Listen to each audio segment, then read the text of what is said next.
Halo guys, selamat datang di Dungeon Break. Break sejenak, longgarkan sabuk, copot celana. Saatnya kita menikmati cerita manhwa. Gas.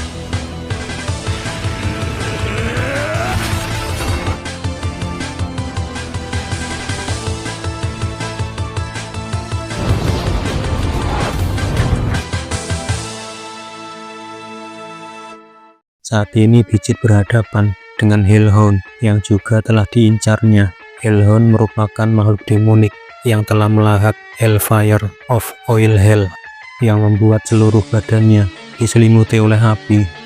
Bijit teringat sebelum dia regresi, dia hanya bisa melawan Hellhound saat dia berumur 18 tahun.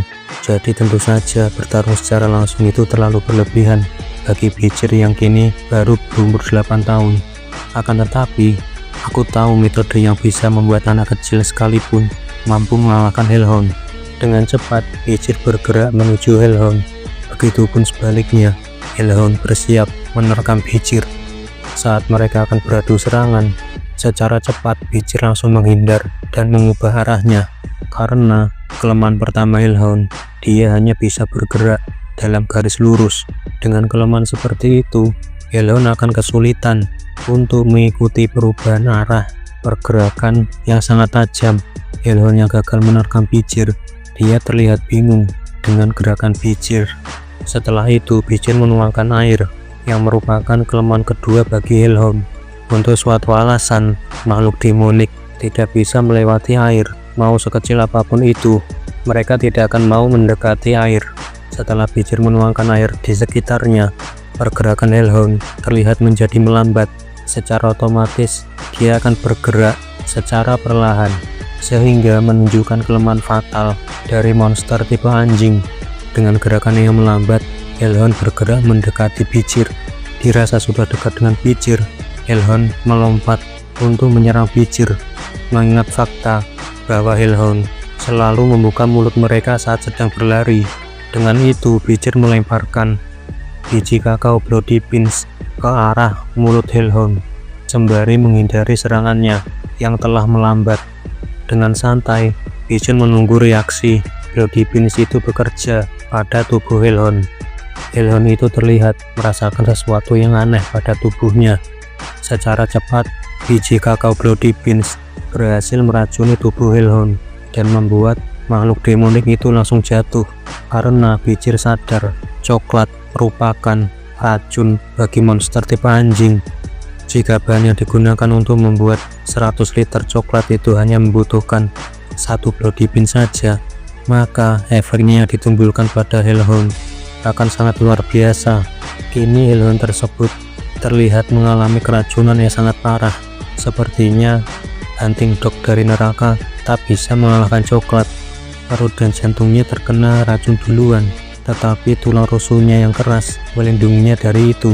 Tempat yang harus diincar bukan cuma tempat yang telah dilemahkan, tetapi juga tidak dilindungi oleh tulang rusuk. Dengan itu, Bijit menancapkan pedangnya tepat di ginjal Hellhound yang membuatnya langsung mati seketika. Bijit dengan mudah berhasil mengalahkan Hellhound dengan hanya bermodalkan biji kakao saja. Setelah dia menghabisi Hellhound, makhluk itu memberikan XP pada Bijit.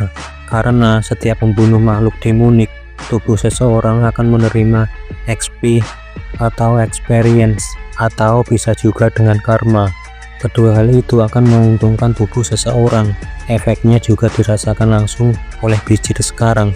Pedang yang dia gunakan sekarang terasa lebih ringan. Dengan kecepatan ini, Bijit akan bisa mendapatkan kembali kekuatan yang dimilikinya sebelum dia menjadi dewasa. Aku penasaran wajah apa yang akan dipasang oleh Hugo saat dia mengetahui anak berusia 8 tahun berhasil memburu makhluk demonik dengan tingkat bahaya rating B. Bijit berpikir seharusnya hal seperti ini akan membuatnya menjadi peringkat pertama di ujian survival ini. Dia memutuskan meminta hadiah pada Hugo. Jika ini berhasil, hadiah tersebut merupakan angan-angan Bijit dari dulu sebelum dia regresi. Adalah suatu objek yang nilai sesungguhnya tidak diketahui oleh siapapun di era ini. Di saat Bijit akan mengambil bagian kepala Hellhound, tiba-tiba kawanan hellhound yang lain datang. Pichir sedikit kaget melihat kawanan hellhound yang datang membantu rekannya. Saat ini Pichir pun dikepung oleh kawanan hellhound. Sepertinya mereka datang karena mendengar teriakan hellhound yang telah dihabisi oleh Pichir. Kalian mau membalaskan dendam kolega kalian ya? Peduli sekali kalian. Dengan perolehan XP yang baru didapat, Pichir dengan mudah memotong bagian kepala hellhound. Sejak awal, aku tak punya niatan cuma berburu di satu tempat. Maju sini, bloody beansku masih banyak. Di saat kawanan hellhound akan menyerang Pichir, mereka tiba-tiba merasakan sesuatu yang mengancam kawanan mereka. Pichir juga menyadari melihat sikap kawanan hellhound yang terlihat aneh. Pichir berpikir, apa mereka takut oleh niat membunuh yang dikeluarkan anak usia 8 tahun. Namun biasanya hellhound lebih memilih mati ketimbang tunduk pada mangsanya. Ternyata dugaan Pichir salah. Ketika Pichir melihat ke arah belakangnya, ternyata aura menghabisi yang kuat itu dikeluarkan oleh makhluk besar yang berada di belakang Pichir. Makhluk yang mengerikan itu adalah Cerberus. Cerberus merupakan makhluk demonik dengan tingkat bahaya rating A.